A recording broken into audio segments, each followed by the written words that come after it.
महाराष्ट्र सरकारने मराठा समाजाला स्वतंत्र 10% आरक्षणाचा निर्णय घेतला, तरीही मनोज जरांगे पाटील जे आहेत ते आपल्या आंदोलनावर ठाम आहेत.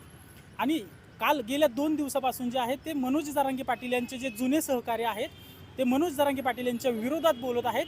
त्यातीलच त्यांच्या एक जुन्या सहकारी संगीता वानखेडे आपल्यासोबत आहेत. ताई, आपण खूप आक्रमक बोलत आहात आणि आपण जरांगे पाटलांवर वेगवेगळ्या प्रकारे आरोप करत आहेत. मग आरक्षणाची मागणी मान्य झाली आहे, मग हा गोंधळ आणि हे थोतांड कशासाठी? पहिला तर माझा हा आक्षेप आणि हा प्रश्नचिन्ह आहे मला.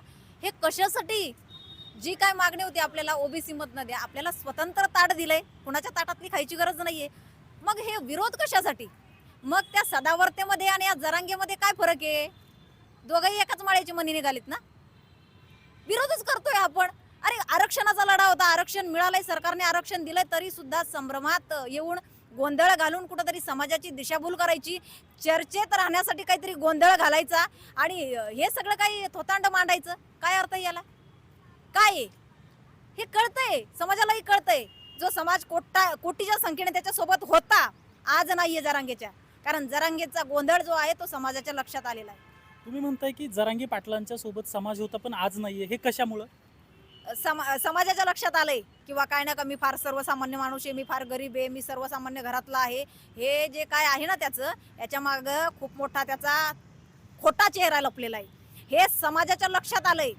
ज्या वेळेला कोपर्डीच्या त्या नराधमांवर, त्या ताईवर अत्याचार केलेल्या नराधमांवर हल्ला करणारे 4 जण याने आणले होते घरातून उचलून. कामं करणारी शेतकऱ्यांची पोरं, गोरगरिबांची पोरं, यांनी त्या पोरांना उचलून आणली आणि यांना हल्ला करायला लावला. यांनी का नाही हल्ला केला? त्या मुलांना का हल्ला करायला लावला यांनी? म्हणजे काय तर याची सवय प्रसिद्धीसाठी हा दुसऱ्यांच्या लेकरांचा बळी देतोय. हा बळी देणारा माणूस आहे.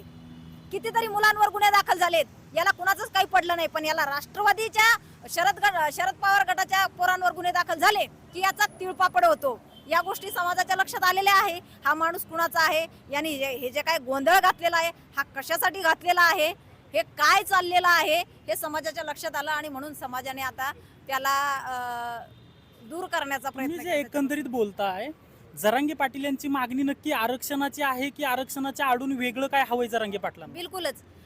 जरांगे पाटील हे आरक्षण म्हणजे हे काय माहिती होतं माहिती का? हे फक्त एक माध्यम होतं. हे शरद पवाराची वोट बँक आहे जरांगे.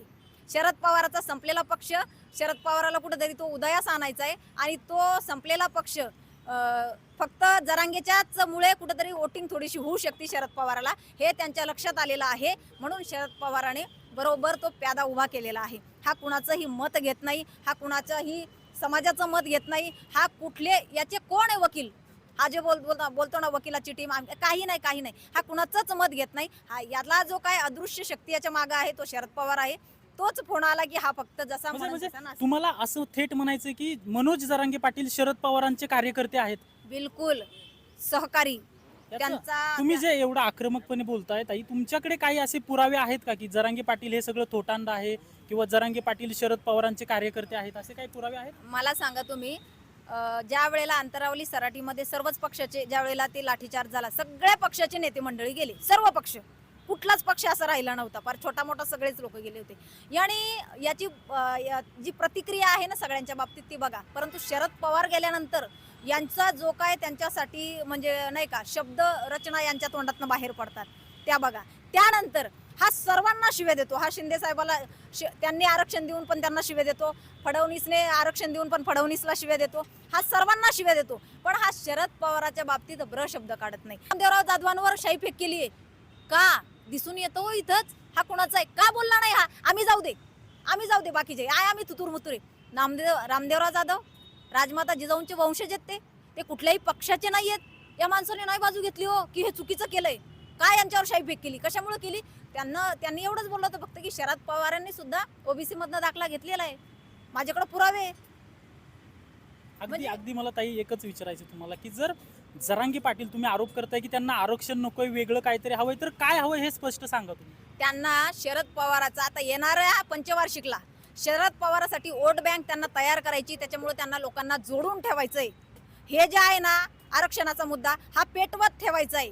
आणि मग त्याच्या माध्यमातून बरोबर ते लोकांना निरोप देणार आहेत किंवा गोंधळ घालून कुठेतरी नाही का जी निवडणूक आहे ती पुढे ढकलायची हे त्यांचं जे काय आहे शरद पवाराचं खेळणं शरद पवार सांगेल त्या पद्धतीत चालू आहे परंतु हे फक्त शरद पवाराचा पक्ष मोठं करण्यासाठी हे काम चालू आहे बाकी मराठ्यांसाठी नाही आरक्षण आम्हाला मिळालेलं आहे आम्ही समाधानी आहोत त्यामुळं हे सर्वसामान्य मराठ्यांची भूमिका आता हीच असणार आहे आणि पहिला तुम्हाला सांगते 99% समाज यांच्यासोबत होता आता तुम्ही बघाल 99% समाज विरोधात जाईल कालच्या बाईटमध्ये बघा तुम्ही त्यांच्या आता तर बराच गेलेला आहे विरोधात परंतु कालच्या बाईटमध्ये बघा त्यांना बारसकर महाराजांच्या पत्रकार परिषदेनंतर त्यांना प्रामुख्याने घ्यावी लागली पत्रकार परिषद आणि तिथे बोलावं लागलं की आता तर 2-3च तुम्हाला दिसले 10-15 आणखी दिसतील याचा अर्थ फुटलेले आहेत आणि मीडिया पुढे येणार आहे हे त्याला शाश्वती त्याला गॅरंटी म्हणून त्याने अगोदरच सांगून टाकलं अजून येणार 10-15 येणार सगळं बाहेर पडणार त्याचं नक्कीच तर मनोज जरांगे पाटील हे शरद पवारचं खेळणं आहेत मनोज जरांगे पाटील जे करतायत ते शरद पवारांसाठी करतायत असे गंभीर स्वरूपाचे त्यांनी आरोप केलेले आहेत